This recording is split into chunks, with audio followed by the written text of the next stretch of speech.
the Speaker took, you notice that the oath was amended because the Constitution says that he should subscribe to the oath set out in the Constitution.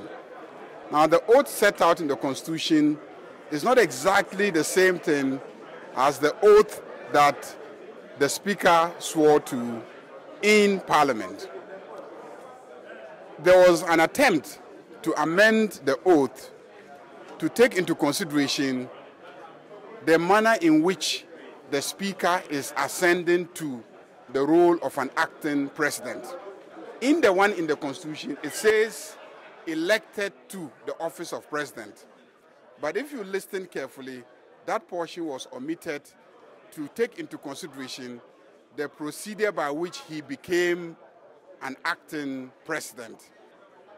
He did not subscribe to the oath set out in the Constitution. Today, you notice that the Chief Justice had to present an amended version of the oath actually set out in the Constitution for the Speaker to subscribe to. So that's the first issue.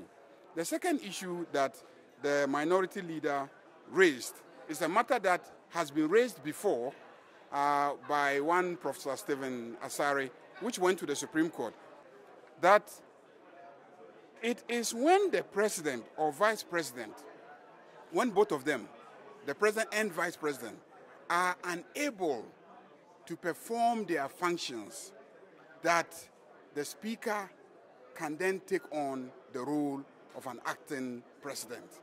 The question is, if the president is traveling to Liberia, leading a Ghanaian delegation for the swearing in of an incoming president of Liberia, is he unable to carry out the functions of president, strictly speaking? And that is what the minority leader raised and said the president is not unable to carry out the functions of a president. And so it is unnecessary to be swearing in the Speaker to act as president during the period when he is actually carrying out the functions of a president, sitting in Liberia, leading a Ghanaian delegation in Liberia.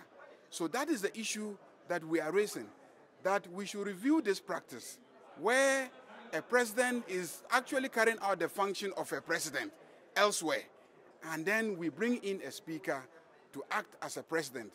There is a clear difference between when the president is leaving the country and should ask the vice president to act, because that is provided for in the Constitution, that when he is absent from the country, the vice president should act in his stead when he is outside the country.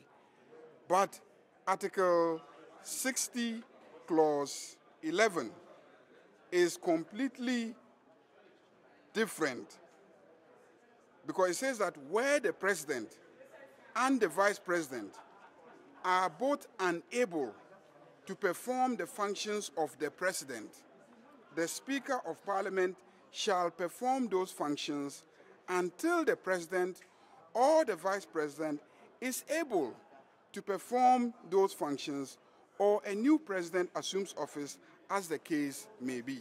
Absence doesn't necessarily, in my opinion, mean that he is unable to perform.